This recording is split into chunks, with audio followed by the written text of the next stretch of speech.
We were speaking about fats and oils and how different types of them in our diet can seriously affect our health, to better or to worse. And last meeting, we actually finished covering all the natural ones. There are different classes of them.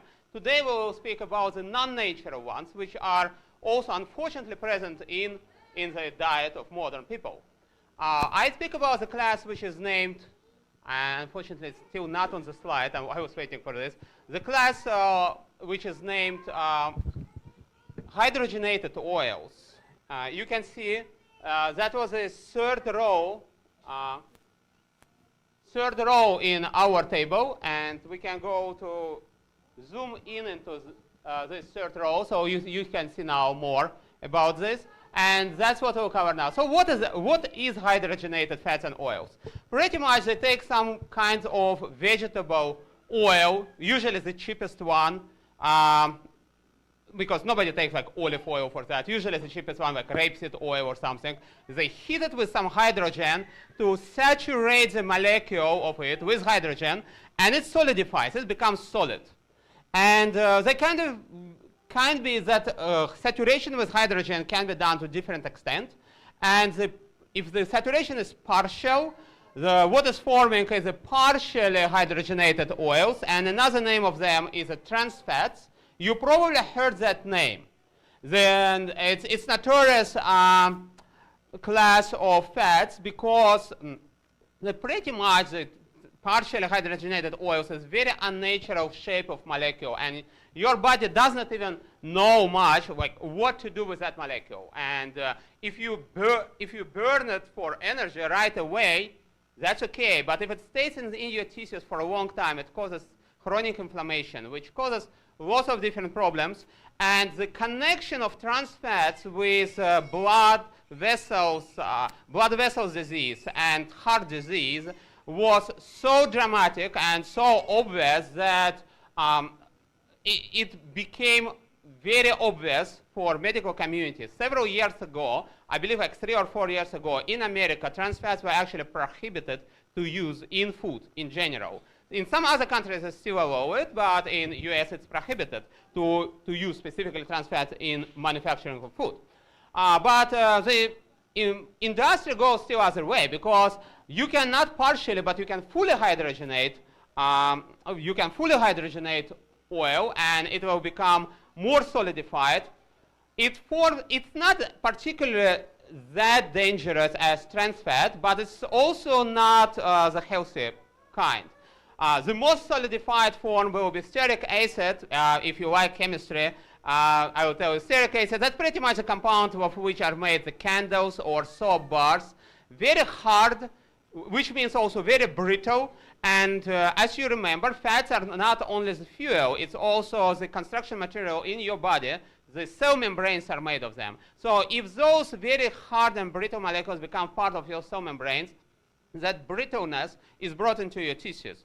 Normally, tissues must be very flexible. So the less flexible it is, the faster goes the aging. So that's one part of longevity. And also it can cause some chronic inflammation, etc.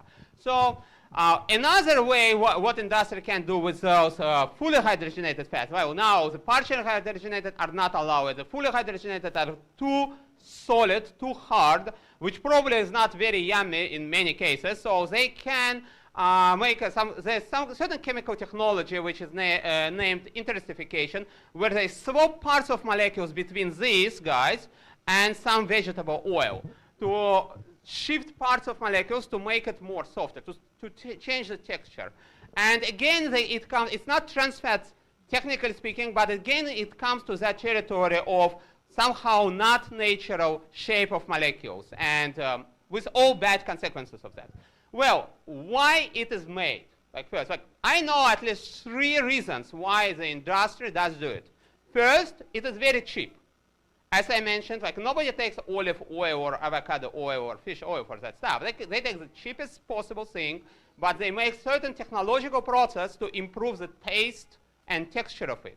So better taste, and the mantra of food industry is cheap and yummy.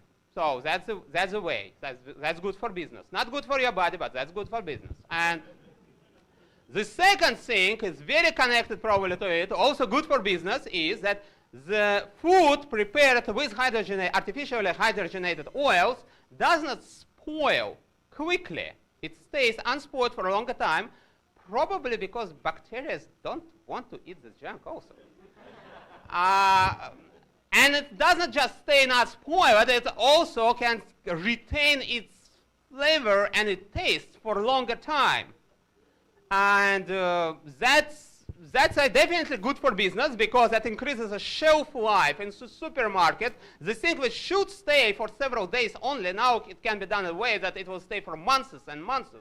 It's good for business, right? And think about it, like bakery, any kind of bakery, from bread to cookies, like whatever. I'm against cookies, but I'm just saying it should not be edible several days after it's being cooked.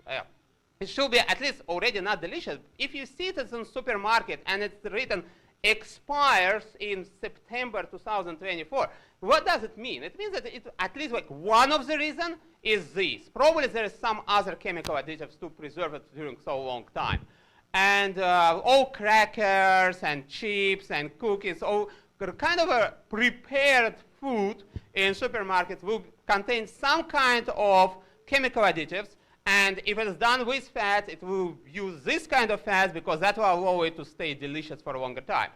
And another reason is that, you know what, there's still kind of many people who have the idea that everything vegan is healthier than everything animal products. That's wrong. You can eat complete junk and be 100% vegan.